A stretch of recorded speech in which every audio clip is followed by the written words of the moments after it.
Oke, baik. Bismillahirrahmanirrahim. Assalamualaikum warahmatullahi wabarakatuh.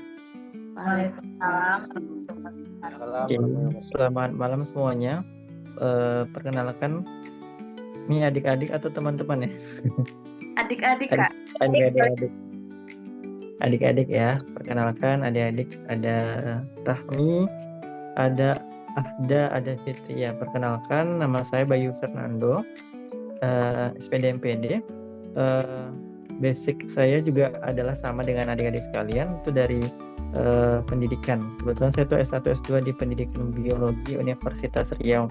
Nah, untuk kesibukan sekarang itu selain sebagai seorang wirausahawan atau seorang pengusaha, saya juga adalah sebagai dosen praktisi di beberapa perguruan tinggi dan juga sebagai guru industri di beberapa sekolah seperti itu. Tinggal di Pekanbaru ya, di Jalan Harapan Raya kalau mungkin pernah ke Pekanbaru. Dan itu sih kayaknya. Mungkin untuk pertanyaan pertama Kak, mungkin boleh kami tahu Kak apa saja sih bisnis yang udah ada Kakak pegang sekarang gitu atau yang ada di bawah PT Kakak gitu Kak? Ya, kalau untuk yang kakak kembangkan sekarang itu adalah di bawah PT dengan nama PT Nando Sukses Mendunia. Itu adalah Rumah Jamur Nando. Nah, Rumah Jamur Nando ini yang sekarang kakak fokus besarkan. Nah, di mana kita ini adalah usaha yang bergerak di bidang agroindustri. Nah, jadi dalam artian kita melakukan pertanian, ya, melakukan kegiatan agroindustri gitu ya.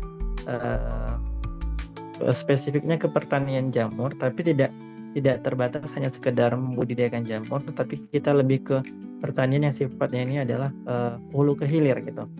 Jadi dari di Rumah Jamur Nando ini kita tidak hanya sekedar memproduksi jamur, tapi dari hulunya apa itu dari kita memproduksi media tanam jamur, produksi jamur segar sampai ke olahan kulinernya ya. Mungkin kalau adik-adik pernah dengar jamur crispy, nugget jamur, rendang jamur, ice cream jamur, bakso jamur itu kita olah di sini sampai di kita juga membuka sebagai tempat wisata edukasi jamur. Hingga kalau mungkin ada seperti siswa sekolahan ataupun mungkin ada mahasiswa dari kampus ataupun dari orang umum itu bisa berkunjung berwisata di sini. Dan juga kita juga terbuka sebagai tempat pelatihan bagi yang ingin berlatih tentang budidaya jamur. Nah, untuk sekarang fokus kakak sih memang untuk di usaha kakak lebih fokus mengembangkan di Rumah Jamur Nandonya seperti itu. Kalau kami boleh tahu Kak, apa sih pemikiran awal Kak Bayu atau langkah awal Kak Bayu sehingga bisa gitu terpikir untuk membuat Rumah Jamur Nando ini Kak? Ya, jadi kalau ditanya ide awalnya itu muncul dari mana sih Kak Bayu gitu ya. Nah, ide awalnya itu muncul karena passion dan hobi sebenarnya. Passion dan hobi dan basic kuliah seperti itu. Tadi kan kakak bilang kakak dari S1 S2 di pendidikan biologi gitu. Nah, dulu waktu di zaman masih kuliah bahkan ya, kan Kak Bayu buka bisnis Rumah Jamur Nando kan dari 2015. Jadi dulu dari masih zaman-zaman kuliah S1 itu ya adalah sedikit banyak belajar tentang jamur gitu ya.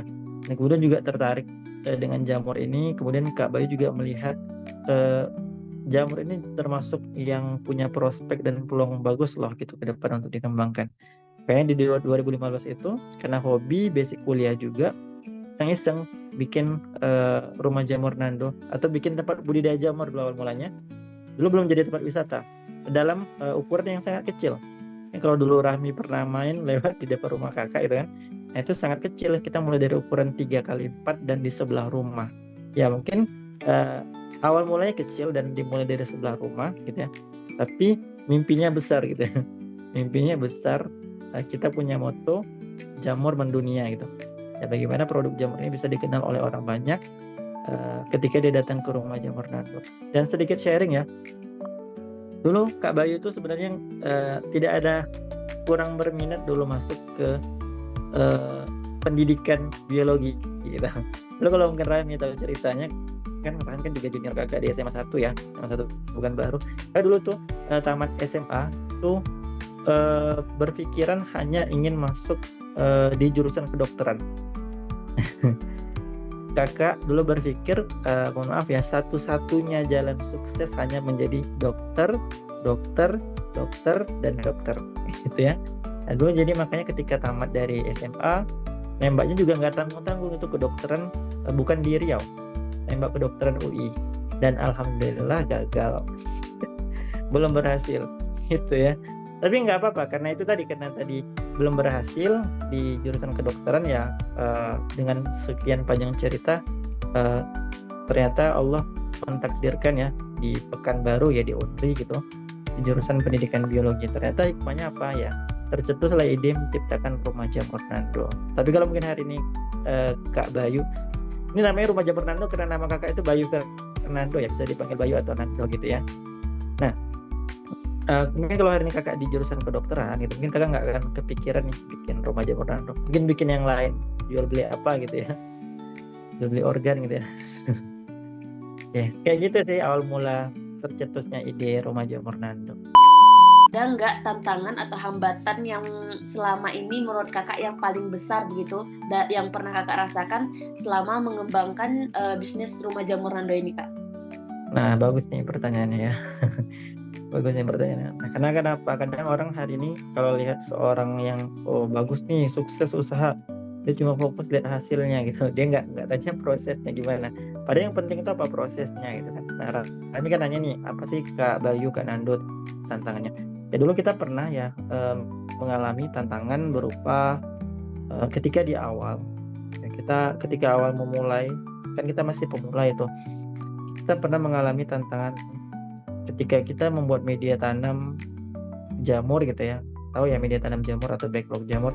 Nah itu kita pernah di kondisi produksi gitu ya, katakanlah kita produksi 1000 gitu. Nah yang gagalnya itu atau yang belum berhasil gitu ya, bukan gagal sih, belum berhasil aja gitu, itu hampir 90%, atau ada yang hampir 99% belum berhasil.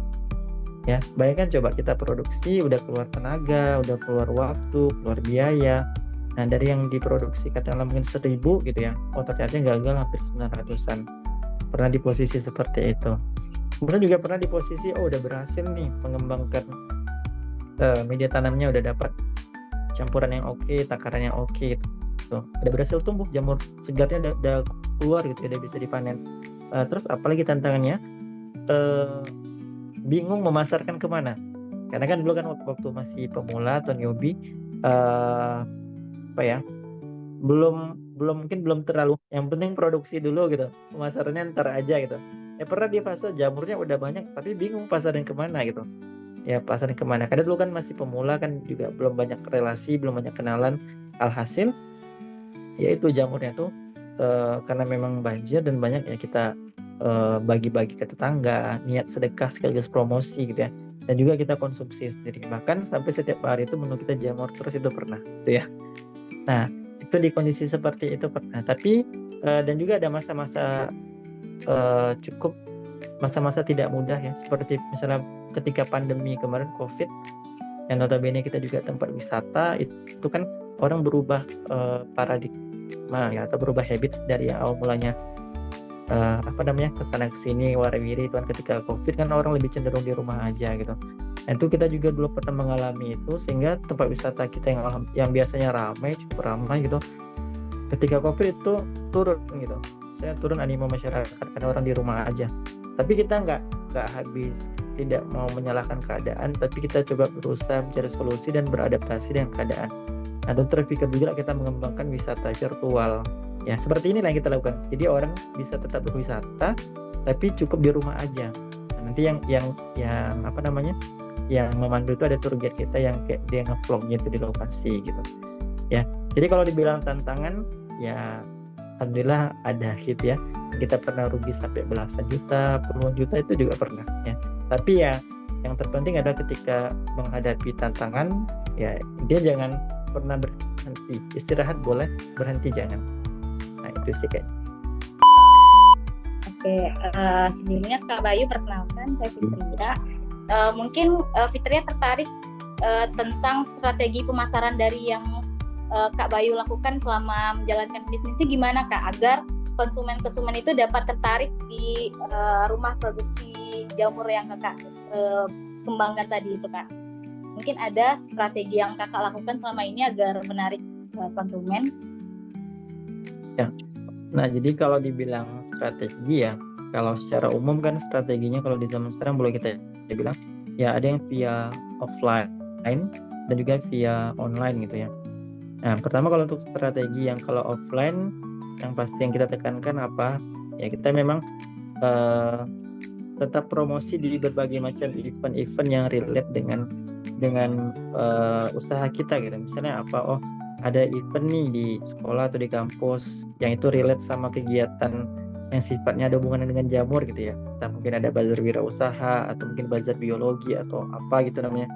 Itu kita coba ikutin di sana, mungkin cari ngambil space itu untuk promosi secara offline.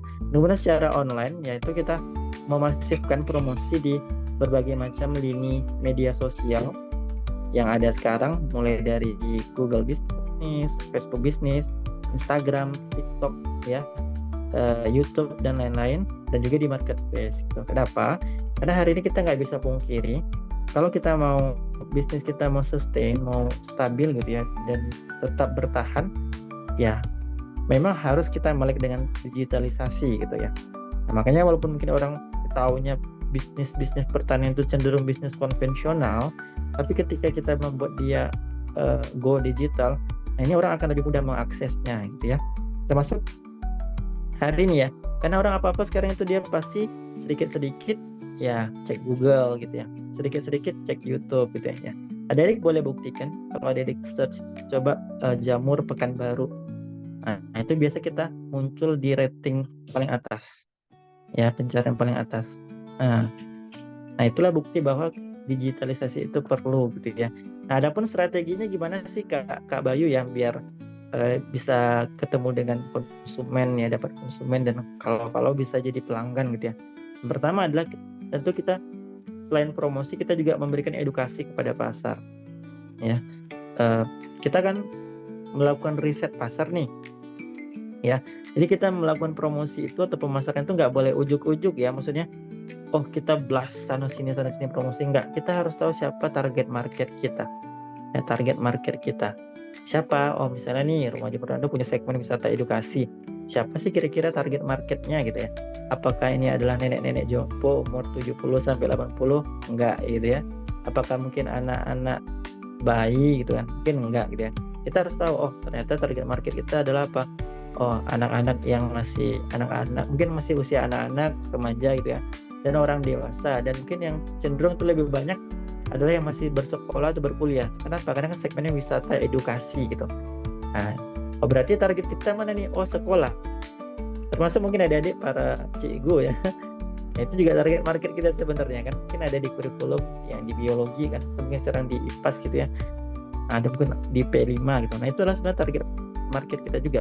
Nah, kita pertama kita udah tahu target market gitu ya, siapa arah pemasaran kita. Nah, kita berikan edukasi, edukasi tentang ya produk-produk kita lah.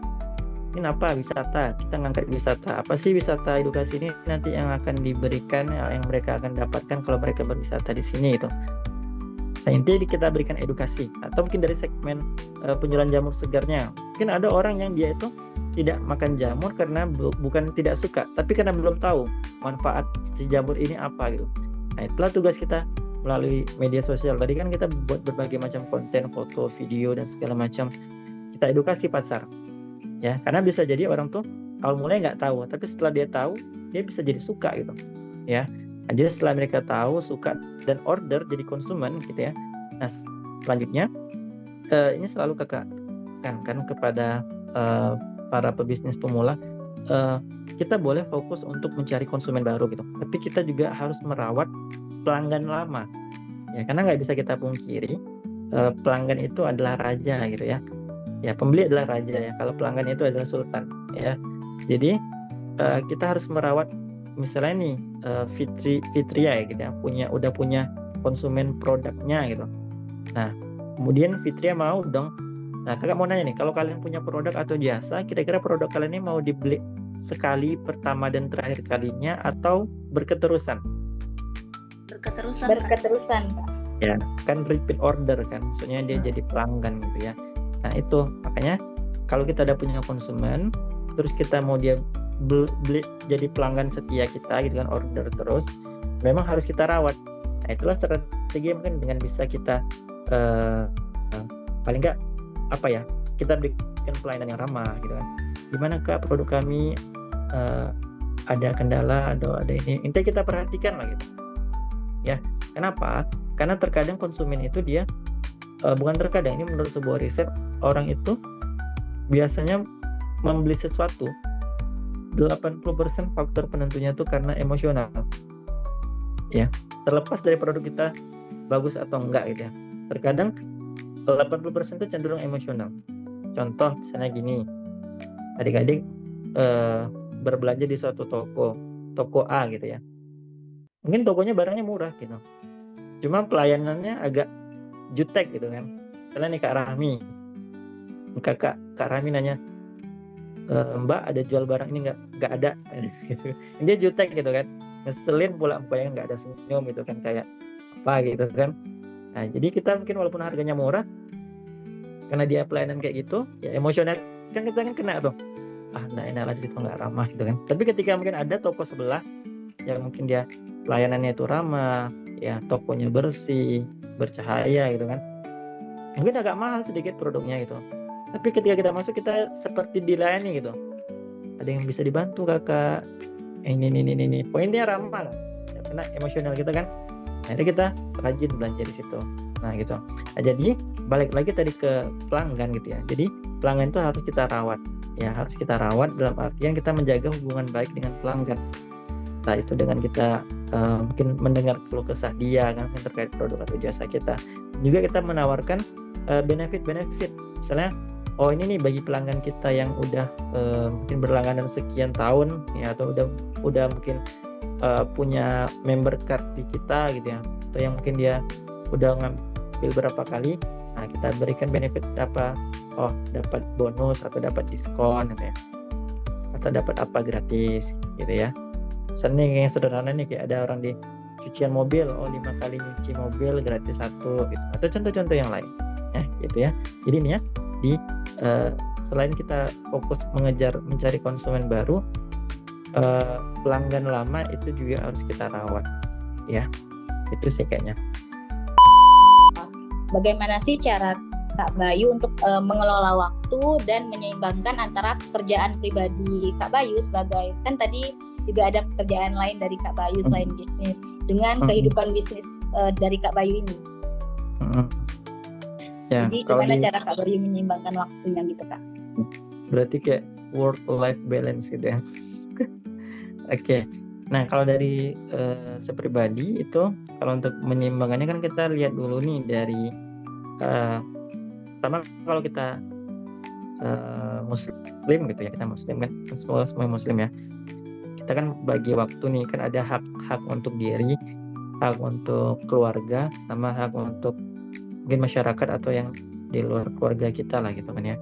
Nah paling nggak dalam 24 jam tuh kalau dari segi waktu ya kita mesti bagi kayak waktu tuh pertama dari segi orangnya, kita harus memberikan waktu untuk diri kita, keluarga gitu ya, dalam arti mungkin istri, anak gitu ya. Juga untuk yang di luar itu, jadi pekerjaan, mengajar atau yang lain-lain gitu. Pertama waktunya kita bagi seperti itu ya. Jadi jangan sampai kita zolim juga terhadap diri kita sendiri gitu ya. Kita mungkin kita mau kerja itu, tapi kita sampai sampai badan kita rusak gitu kan ya, sampai begadang atau mungkin telat makan gitu. Ini juga nasihat untuk diri saya sendiri sih, karena juga bukan sering sih, terkadang terlupa gitu ya.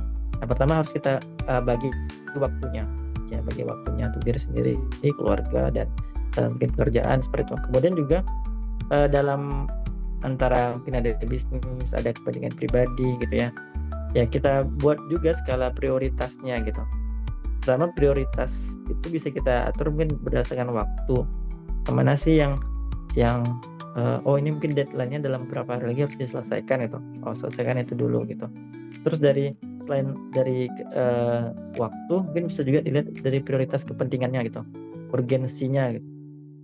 ya urgensinya seperti itu, yang mana mungkin didahulukan, oh ternyata ini menyangkut kepentingan orang banyak loh gitu, oh mungkin berarti harus didahulukan gitu, tanpa meninggalkan yang pribadi gitu, seperti itu. Apa sih visi dari kakak ke depannya untuk bisnis rumah jamur Nando ini, dan apakah masih ada lagi nih yang ingin Kak Bayu capai untuk bisnis rumah jamur Nando ini nantinya gimana Kak? Bisnisnya, oke. Nah untuk yang ingin kita capai ya, pertama kan kalau sesuai dengan visi misi kita ya, nah kita tuh mau nggak apa-apa ya kita sekedar punya target kita ya. Kita punya visi yang menjadi perusahaan agroindustri dan edutourism yang unggul dan mendunia, itu target sih. Terus kita punya misi gimana perusahaan kita ini terdepan dalam pengembangan produk agroindustri. Dalam hal ini konteksnya dalam dunia jamur gitu ya. Kemudian juga menjadi perusahaan yang terdepan dalam riset dan edukasi. Nah, dalam artian kita di sini juga terbuka sebagai tempat riset loh. Ternyata di sini juga banyak yang penelitian, yang magang ya. Guru pun juga ada sering magang di sini gitu.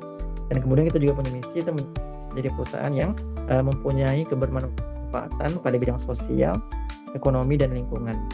Nah, ini kenapa kita memang punya usahanya tidak hanya sekedar profit oriented, hanya sekedar mencari untung dan untung, tapi juga memberikan manfaat untuk ekonomi. Oh, misalnya apa? Oh, kita bisa buka lapangan pekerjaan. Ya, walaupun mungkin tidak bisa bikin orang tuh kaya, paling bisa bantu orang tuh tetap hidup gitu ya. Kemudian juga bermanfaat untuk lingkungan. Oh, dengan adanya ini nih, usaha kita apa? Oh, ternyata kita bisa memproduktifkan limbah yang awalnya limbah serbuk kayu itu terbuang.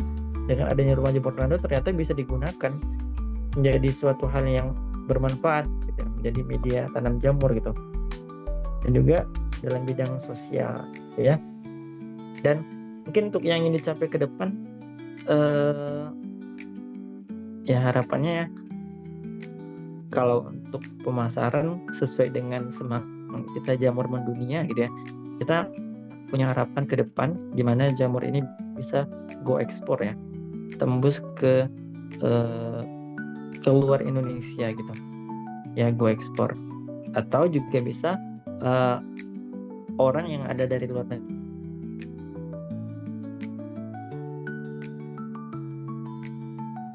dan ke tempat kita seperti itu. Tapi kalau untuk ekspor itu memang dalam fase penjajakan, karena kita juga baru belajar 2 tahun belakangan, tinggal menunggu timing dan kesempatannya seperti itu ya. Kak Bayu ya, mungkin dari yang tadi Kak Bayu ceritakan, dari awal pemikiran Kak Bayu membangun usaha sebagai hobi dan passion, kemudian ada beberapa tantangan yang Kak Bayu cerita dari yang sempat memproduksikan 1000 dan mengalami gagal 90%. Mungkin itu yang menjadi penasaran saya. Mungkin boleh Kak Bayu ceritakan ketika gagal 90% itu mungkin apa yang menjadi penyebab gagalnya jamur tersebut, Kak Bayu?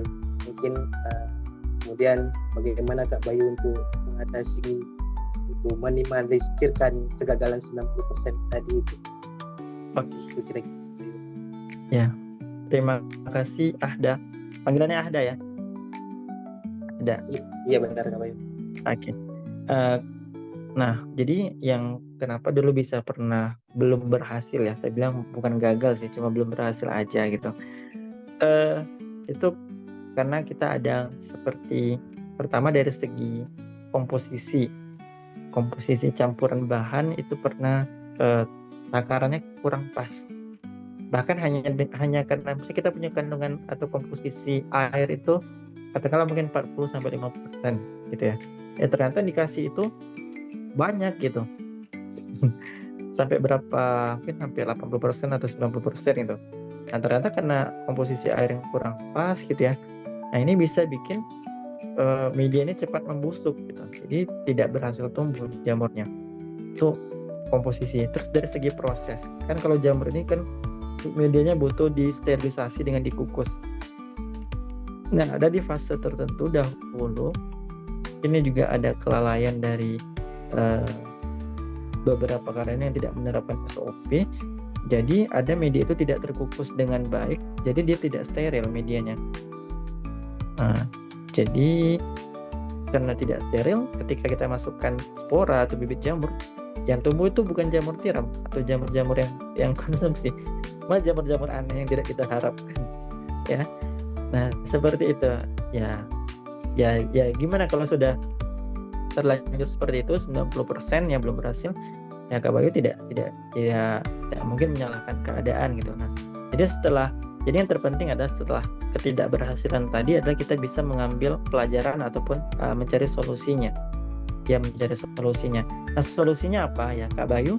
Kan Kak Bayu juga orang biologi ya, selain orang pendidikan juga orang biologi, kan sudah terbiasa dengan eksperimen gitu.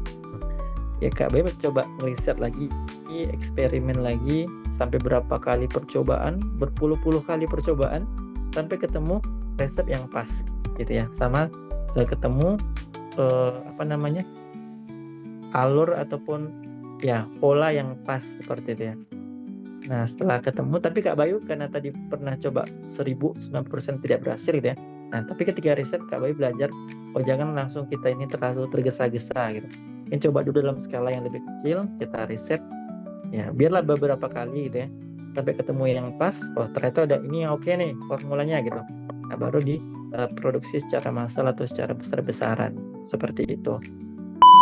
Mungkin di detik ini Kak Bayu telah mencapai mungkin bisa dikatakan sukses ya, dimana Kak Bayu juga sebagai dosen praktisi, guru industri dan juga pengusaha. Mungkin boleh sedikit Kak Bayu ceritakan atau sampaikan mungkin mindset apa yang harus kita terapkan untuk berwirausaha sehingga Kak Bayu sendiri sudah berada di fase ini. Oke. Nah, berbicara tentang mindset atau pola pikir, sebenarnya kalau kita bilang kan, dia kok bisa sukses ya jadi pengusaha gitu ya? Kan sama-sama makan nasi gitu, nasi putih pula kan, sambalnya sambal apa gitu, nggak tahu juga ya. Intinya sama-sama orang Indonesia gitu. Itu kan ada yang kita lihat, ada yang dia sukses, ada mungkin yang ya gitu-gitu aja, atau mungkin ada juga yang jadi kaum berbahan gitu. Nah sebenarnya perbedaannya hanya satu, itu di mindset. Di mindset ataupun di pola pikir. Nah apa sih pola pikir pengusaha itu gitu ya, sehingga dia bisa jadi seorang pengusaha sukses? Sebenarnya banyak ya pola pikiran, tapi ada beberapa yang penting Kak Bayu sampaikan. Pertama, pengusaha itu biasanya dia punya mindset, kita boleh bilang ada namanya fixed mindset dan ada growth mindset. Nah kalau mohon maaf, orang kebanyakan itu biasanya mereka pakai fixed mindset. Fixed mindset itu maksudnya apa Kak Bayu? Dia tuh orientasinya hanya pada hasil. Nah, dia orientasinya hanya pada hasil ya. Sehingga ketika dia melihat orang lain, sukses, mantap ya kamu sekarang udah punya ini itu. Dia cuma lihat hasil gitu, tapi dia nggak peduli amat sama proses orang itu gimana gitu. Padahal dia mungkin pagi, siang, malam ya, dengan bercucuran air mata, keringat gitu ya, membangun bisnisnya gitu. Nah, dia nggak lihat itu semua, dia cuma lihat dia sukses, berhasil gitu. Ini dalam bidang apapun ya gitu ya. Dia hanya lihat di hasil gitu. Termasuk mungkin untuk adik-adik yang juga ASN gitu kan. Dia nggak lihat gimana pagi siang malam belajar buat persiapan SKD lah apa namanya gitu kan. Nah dia nggak lihat proses itu, taunya udah sukses ya, jadi PNS gitu, udah jadi apa pengusaha. Dia cuma lihat hasil, fixed mindset gitu ya. Dia hanya fokus pada hasil. Nah fixed mindset ini kalau diterapkan ke pengusaha ya, itu kalau Kak Bayu bilang kurang pas. Kenapa? Karena kalau dia cuma berorientasi pada hasil, ketika nanti ini misalnya ada coba nih budidaya jamur, mungkin ekspektasinya gitu ya, aku nih tanam jamur sekian ribu gitu ya, ini nanti bisa profit sekian, ini udah BEP sekian, ROI nya sekian, bla bla bla nya sekian. Ya boleh, nggak apa-apa kita pakai analisis keuangan tuh nggak apa-apa, fine aja gitu ya. Tapi kita juga ingat bahwa setiap hal itu punya risiko juga gitu ya, punya risiko, ya tantangan gitu ya. Ya ketika mungkin kita hanya sekedar harusnya bisa panen segini, profitnya segini gitu. Tapi kita melupakan ada mungkin risiko gitu ya. Ketika mungkin hasilnya tidak sesuai yang kita harapkan, ya di luar ekspektasi gitu ya. Di luar ekspektasi. Kan masalah itu atau problem kan adalah ketidaksesuaian antara harapan dan ketidaksesuaian antara ekspektasi dan kondisi real di lapangan gitu ya.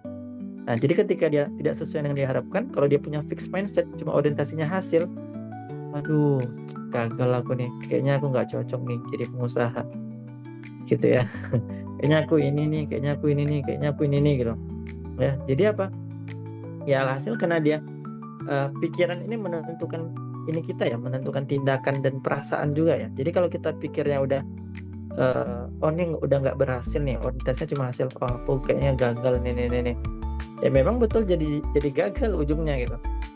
Ya karena dia orientasinya tadi hasil gitu ya. Ya karena dia memandang aku udah nggak berhasil nih ini. Padahal mungkin dia baru sekali nyoba gitu. Ya kalau kita ngomong